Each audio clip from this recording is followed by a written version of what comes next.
Gen Z and Millennials, what's something you wish the older generations understood? Just because I know how to find the answer to something doesn't mean I think I'm smarter than you. I'm just trying to save both of us from wasting time. For example, at work my motto is work smarter, not harder. I've had older CO workers try to scold me when they hear this, then are shocked at the productivity my department is able to achieve. It's all about getting more knowledge into more people's hands. It makes everyone's lives easier. How old the oldest millennials actually are? Millennials cannot afford houses doesn't sound like a big deal if you only see millennials as people in their 20s, but the problem is that the oldest millennials are approaching 40 and they still can't afford a house. We are already there.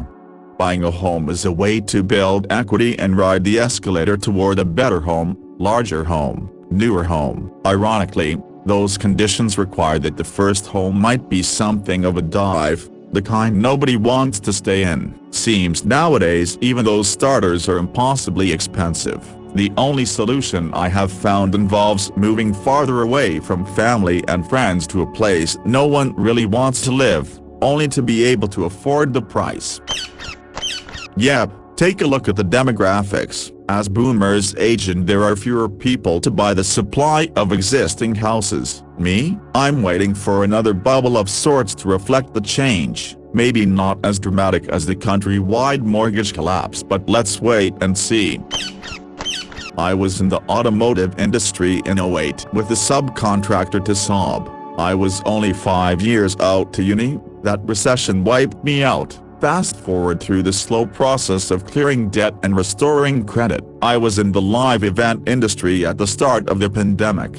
We're still not back and I'm pretty much wiped again. House, I rent a room. My first house will be inherited from my parents, no doubt. My dad and his two brothers, boomers, thought they were going to inherit my grandmother's house. They all have houses. Land they've paid for. My grandma had a reverse mortgage when she passed away in April. They got nothing. I don't really feel bad for them. It's not like they are lacking at all. They each draw pensions. I don't even have a 401k. The colleges saw that they were guaranteed the money and the banks know they were guaranteed 90% of the money even if the student defaulted right as they graduated, so of course both loved it. The college figured out very quickly what the typical financial aid package was, so they raised tuition by that amount because they know you'll pay it for that piece of paper, which thanks to degree inflation is required for jobs that have no business asking for it. How much college and housing really costs compared to when they bought those things, and it's just a domino effect. 2. The less reasonable college is, the harder it is to buy a house with all your loans, and both of those things make it very difficult to have children. I'm in my mid-60s. Those of us who don't have our heads in the sand can sympathize. I worked 3 jobs in college in a rigorous field of study and was exhausted for the entire 4 years. I wish I had gone to community college for my prerequisites, but back then many credits wouldn't transfer. Your generation has a tough road to hoe. Maybe trade school could be the way. Hugs, dear. The solution to your dilemma is way above my pay grade. Not to mention that if we do end up having kids, it's harder each year to afford them as daycare costs are increasing at a rate faster than normal inflation. In the past year my daycare costs have risen 9%, then 6%, then 3%. I only got a 3% raise at work and every penny goes to daycare, so I'm essentially earning less now than I did a year ago. Millennials are grown-ass adults, literally the youngest conceivable cut point for millennials. Ability to candidly remember pre-9/11, at least for us in my opinion, is in the latter half of their mid-20s. The oldest possible cut point is in their early 40s. Millennials didn't kill industries. Complacency and a lack of forethought killed them. Taxi monopolies had a decade or more to make an app or whatever that was transparent about pricing. router and at least vastly more secure for riders than an anonymous pickup. We didn't kill Applebee's. The world is just more accessible now, and I'd rather eat something more interesting than frozen and microwave dishes I can make at least as well at home for 10% of the cost. Industries committed suicide because they thought being the best when we were 6 was going to be good enough. You gave us the fucking participation trophies, although I agree they're dumb. You were the snowflakes who couldn't let your precious little angel grapple with the fact that he won't be one of the like 500 NBA players one day. It is wholly unnecessary to spend 10 minutes giving me directions somewhere. So many boomer, if it's only all that generation, but the label is effective here. Arguments and memes include raging at the generation they raised. It's crazy. I saw a stupid FB meme shared by a family member that said something cool like, "The got your ass beat generation produced better adults than the sat in timeout generation." Like, who do they think raised these apparently inferior adults? Wow, look at that. It only took a minute. It's amazing what a computer can accomplish in an hour. Now that you've managed to shave it down to half a day, they'll find something to fill the other quarter of your day with, right?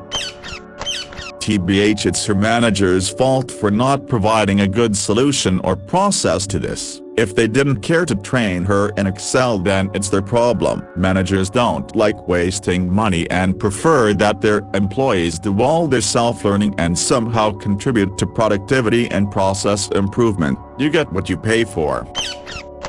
There's always a fear in offices that entire departments could be shut down by a single person who knows how to use Excel. Office work is ridiculously more efficient than it used to be thanks to computers. But executives didn't pay employees 10x as much for doing 10x as much work. They just fired 9 employees and pocketed the difference. Also, lots of millennial, Gen Z people had to work 60-hour weeks or more from the time they got to high school until they finished their college degrees, and often for a few years beyond that. It's really rude to call them lazy or entitled when they've finally made it to a stable 9-to-5 job that barely pays the bills after busting their ass for 15+ years. I fixed this when my parents started doing this. I was working a night shift job and got off at like 6 a.m. and they would call me to chat and then give me shit for sleeping till dinner. The argument of ... I don't just come home and immediately crash our most days ... I got shit to do after working everyone else, and B, do you walk up, get ready and go to work? Or do you wake up 7 hours early just for the heel of it? It finally stopped when I started calling them on my lunch break in the wee hours of the morning. "Oh, it's 3 a.m. Lol, why are you still sleeping? I have already been at work for 7 hours. Get up, you're wasting the day." Definitely boomer. I'm in my 20s, living with my boomer parents. My shift starts at 4 a.m. every morning. It's caused a rocky rift in my family because I have to be in bed by 6:30 p.m. every night or else I won't get enough sleep for work the next day. They don't understand why I need to go to bed early for an early morning shift. Even after many days where I've woke up and walked out the door for a shift and they are still awake from the day before. Kids use computers, phones for more than just playing video games and scrolling through social media. I basically live on my computer. My best friends are online. My favorite activities are coding and making games. But no.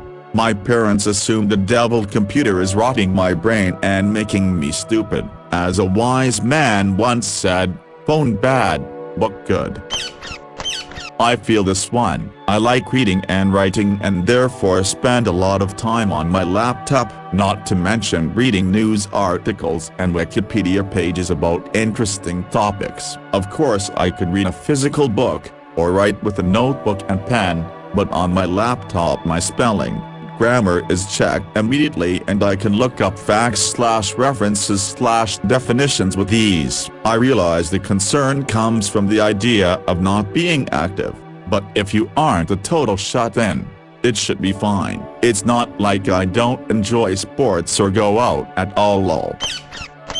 that we're not that lazy and we have a good reason to be depressed, cynical, and pessimistic.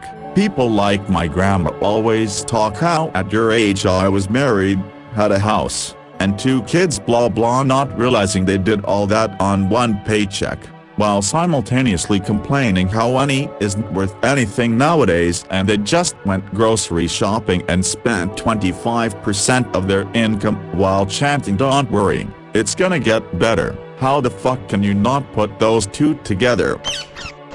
It doesn't matter how much I work, I busted my ass for my old boss for years, and when I decided to leave he tried to tell me a story about how when he was my age he worked as much as I did and bought an apartment complex as a side hustle. I replied I would love to do that, and asked for a raise, to which he declined. Older generations love to spout how new generations hate to work.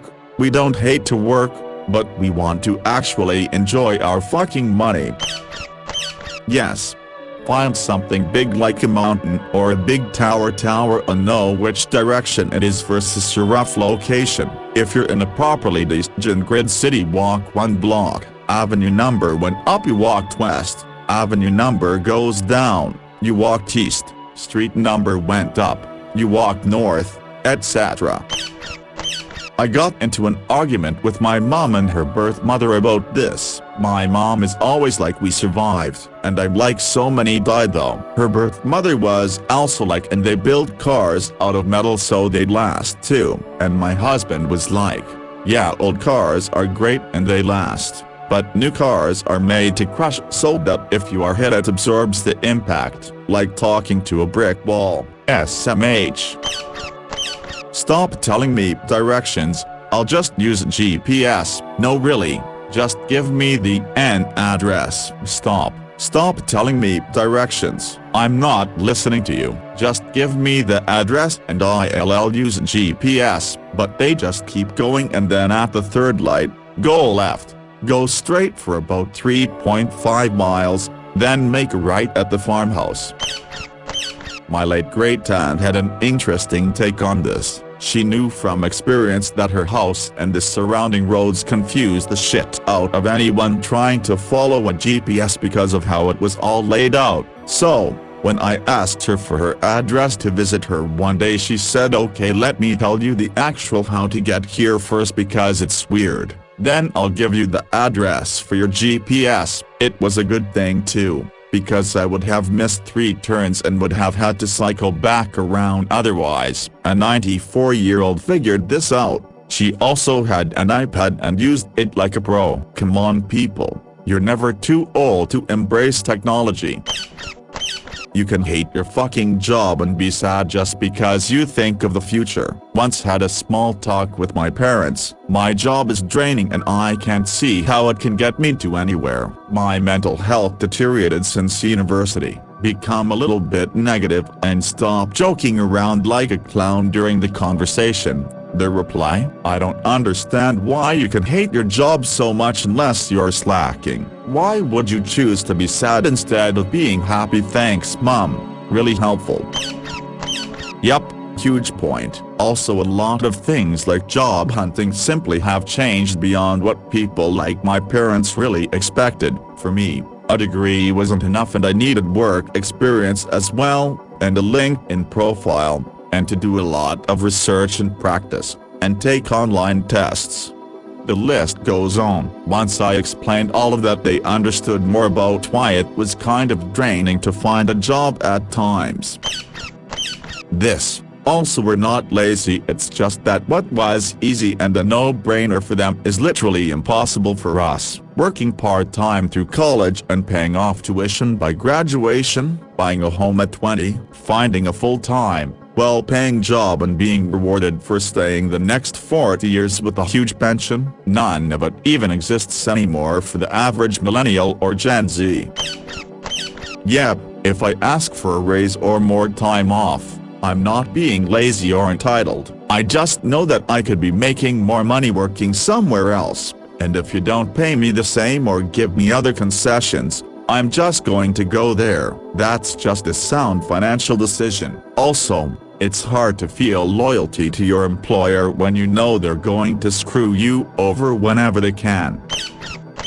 That you can't just walk outside and get jobs stuck in your hair or on the soles of your shoes anymore. Also, that minimum wage jobs will in no way allow you to earn enough money to get on the property ladder. If you do manage to land a job, you have to jump through a billion hoops, such as uploading a CV as well as filling in a form asking for the exact same information that's included in your CV, group assessments and all that carry on. It's not enough to just hand a CV over anymore and get an interview. Even if you know how to game the system, getting a job is bloody difficult. Maybe back in the 60s you could afford to support a family with a full-time job flipping burgers, but not anymore. Edit: I used blue collar instead of minimum wage. No idea why. I know better than that. Apologies. You can't put yourself through college by working at the supermarket anymore. Our generation is the biggest in US history, so competition for jobs is much harder than it was for boomers, which causes wages to flatline. Add to this that housing and food costs are at all-time highs, and it's pretty bleak for us. Even many of those who have good jobs at Fortune 500 companies cannot afford to purchase homes. I would really just like boomers for once just to acknowledge how difficult it is today versus when they were coming up. It's a different world and they just can't see it. It's very frustrating because most of them still think that anybody willing to swing a hammer 40 hours a week can make a living in America, and it's just not true anymore.